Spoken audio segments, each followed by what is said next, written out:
What is life to you? How do you understand life? And how do you perceive life in general? Today, we are going to be having a very beautiful discussion about life. Welcome to today's edition of Daily Life Media. I am Declan Twazon, and tonight I'm having a very informed person, an important person. He's a university lecturer, he's a mentor for many youth. He has taught, he has mentored, he has trained very many people in the aspects of public communication and speaking, in aspects of life generally, because he's a life coach, he's a mentor, like I've said already. He is a social worker, a psychologist, and most importantly, he's a journalist. Let's welcome John Peter in studio. Kindly, you're going to introduce yourself to the viewer, and you're going to tell us, today we are going to be discussing about life generally.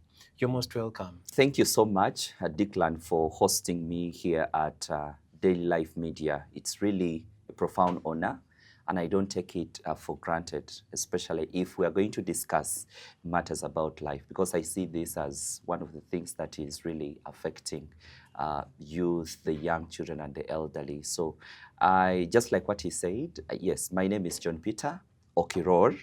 Yes, I'm a journalist, I'm a social worker.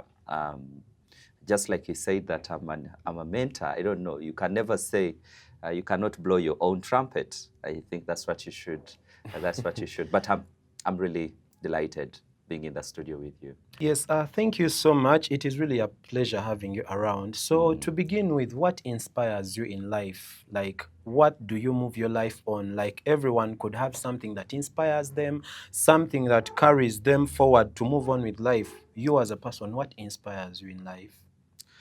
One of the things that gives me a greater inspiration, Declan, is my mom.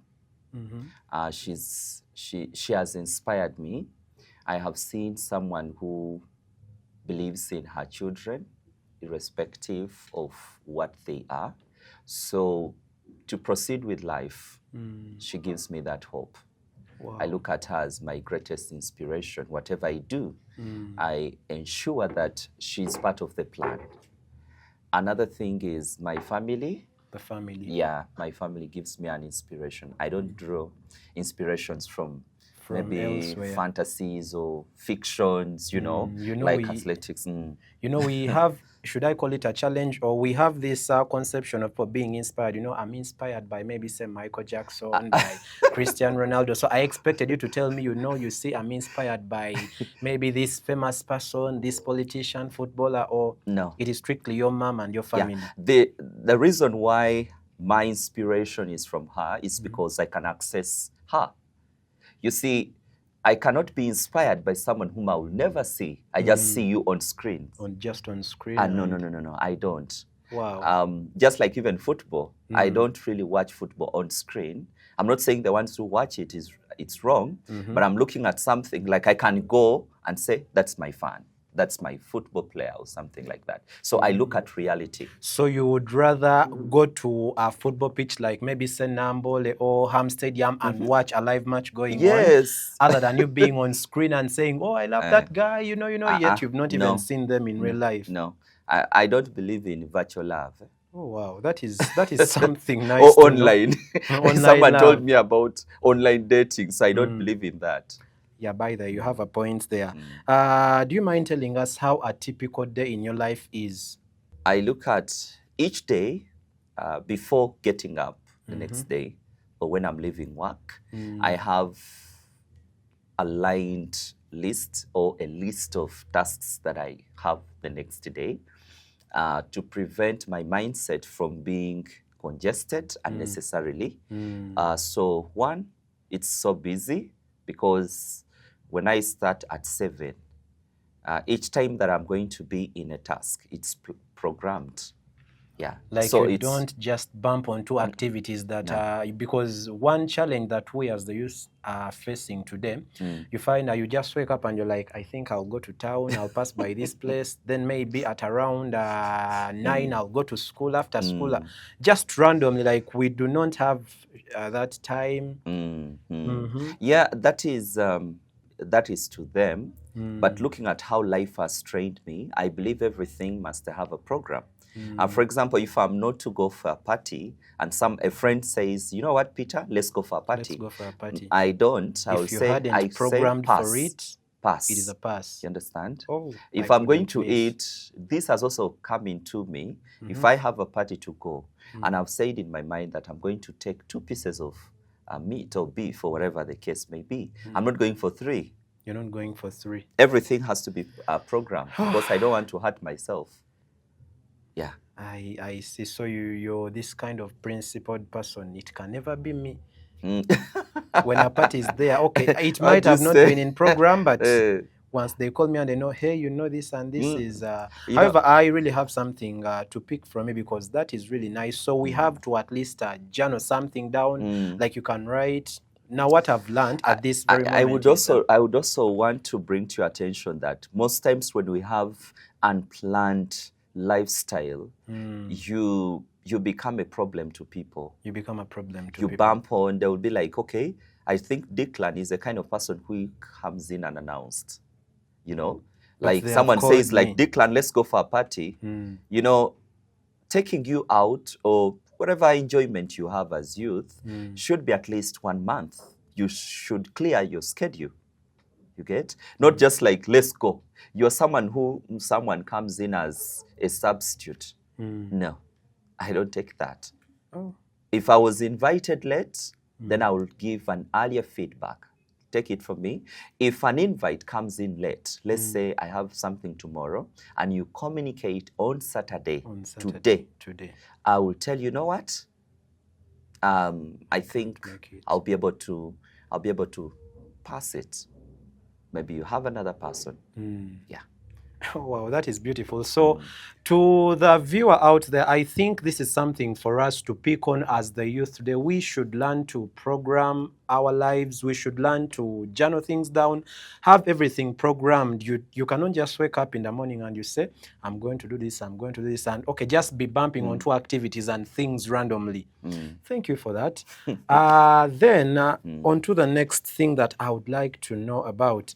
What lesson has changed you the most? What thing happened in your life and it impacted you, it changed you, it maybe changed your way of seeing life and, you know, dealing with situations or dealing with people? What is that lesson? Okay, I have quite a number of things, but however, there is this notable thing that I would want to say. Before 2023, I used to be someone who could bend low.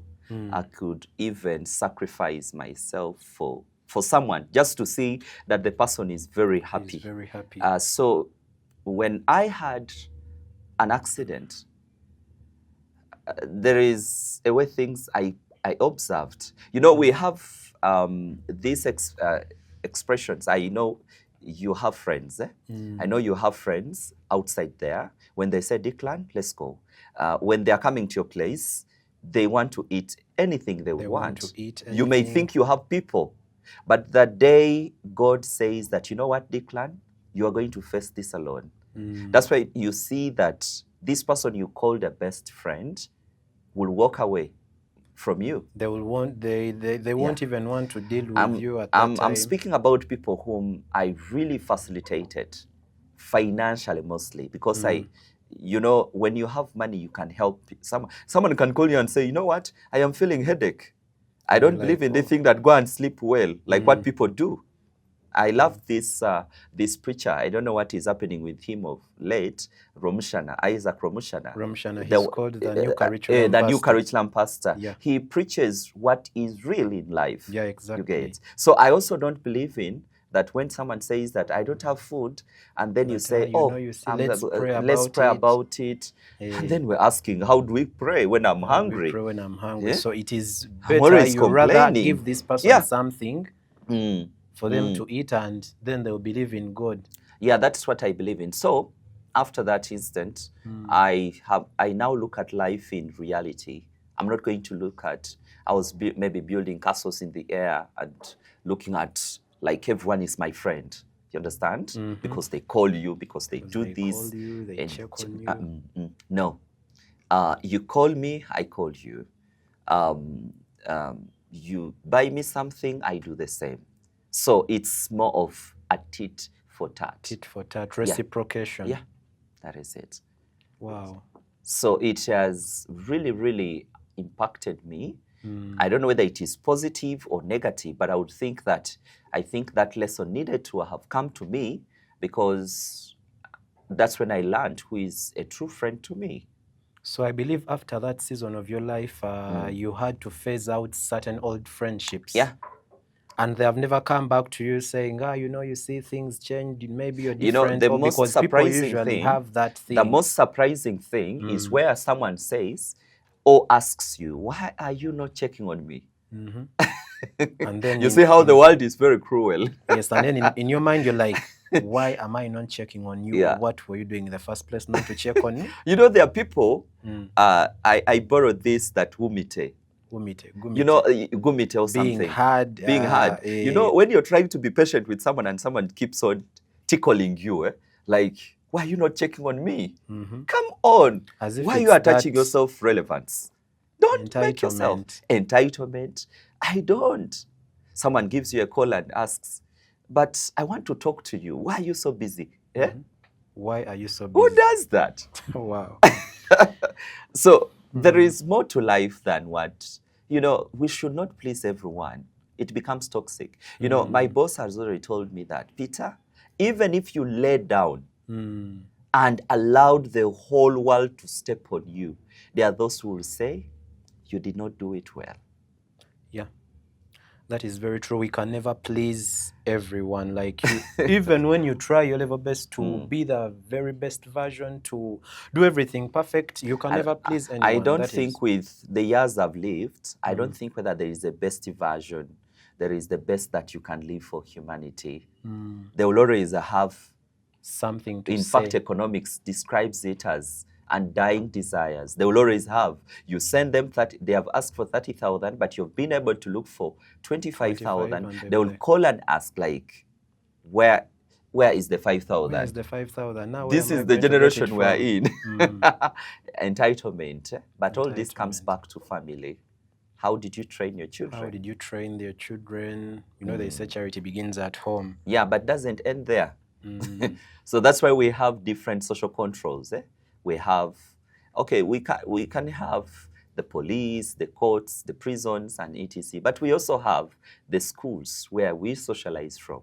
Yeah. We fail to socialize from school, we go to work. We go to work. That's why you see that every social agent has got what we call rules and regulations, which means that you must learn. You must learn to live within the system. Within the system, yeah. How to work with, how to correlate with people there.